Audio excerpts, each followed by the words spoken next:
ത്രിയേക ദൈവത്തിന് സ്തുതി. പ്രിയ കുഞ്ഞുങ്ങളെ, ഈ നോമ്പിൽ നമുക്ക് യേശുവിൽ നിന്ന് ചില വലിയ പാഠങ്ങൾ പഠിക്കാം. പഠിക്കുന്നത് പോലെ തന്നെ നമുക്ക് ജീവിക്കാം. കുഞ്ഞുങ്ങളെ, എപ്പോഴെങ്കിലും നിങ്ങൾക്ക് തെറ്റ് ചെയ്യാൻ തോന്നിയിട്ടുണ്ടോ? ഇപ്പോൾ കള്ളം പറഞ്ഞാൽ ഇതിൽ നിന്ന് രക്ഷപ്പെടാമെന്ന് നിങ്ങൾ ചിന്തിച്ചിട്ടുണ്ടോ? ഒന്ന് കോപ്പി അടിച്ചാൽ ആരും അത് കണ്ടുപിടിക്കില്ല എന്ന് നിങ്ങൾ ചിന്തിക്കുന്നുണ്ടോ? അല്ല, അറിയാമോ, യേശുവിനും ഇതുപോലെ പരീക്ഷ വന്നു. യേശു 40 ദിവസം മരുഭൂമിയിൽ ഉപവസിച്ചു. അപ്പോൾ സാത്താൻ യേശുവിനെ പരീക്ഷിച്ചു. സാത്താൻ യേശുവിനോട് പറഞ്ഞു, ഈ കല്ല് അപ്പമാക്കൂ, താഴേക്ക് ചാടൂ, എന്നെ ആരാധിച്ചാൽ ലോകം മുഴുവനും നിനക്കാകും. പക്ഷേ യേശു തെറ്റ് ചെയ്തില്ല, യേശു കോപിച്ചില്ല, യേശു ഭയപ്പെട്ടില്ല. യേശു അപ്പോൾ ദൈവവചനം പറഞ്ഞു. മനുഷ്യൻ അപ്പം കൊണ്ട് മാത്രമല്ല ദൈവത്തിന്റെ വചനത്താലും ജീവിക്കുന്നു.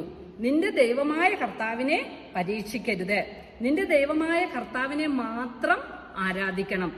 അങ്ങനെ യേശു ആ പരീക്ഷയെ ജയിച്ചു. കുഞ്ഞുങ്ങളെ, യേശുവിനെ സാത്താൻ പരീക്ഷിച്ചത് എവിടെ വെച്ചാണ്? മരുഭൂമിയിൽ വെച്ചാണ്. എന്നാൽ നമ്മളെ സാത്താൻ പരീക്ഷിക്കുന്നത് എവിടെ വെച്ചാണ്? നമ്മുടെ ഭവനത്തിലും നമ്മുടെ സ്കൂളുകളിലും വെച്ചാണ്.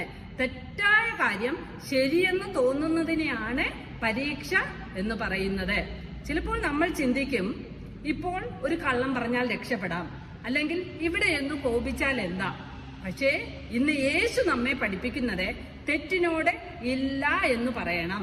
ദൈവവചനം ഓർക്കണം, ദൈവത്തെ തിരഞ്ഞെടുക്കണം.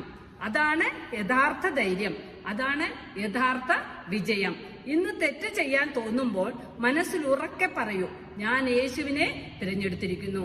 എപ്പോഴും ഓർമ്മിക്കുക, പാപത്തോട് ഇല്ല എന്ന് പറയുന്നതാണ് യഥാർത്ഥ ശക്തി. നമുക്ക് പ്രാർത്ഥിക്കാം. കർത്താവായ യേശുവേ, പരീക്ഷ വരുമ്പോൾ ഇല്ല എന്ന് പറയുവാൻ എനിക്ക് ധൈര്യം തരുമാറാകണമേ.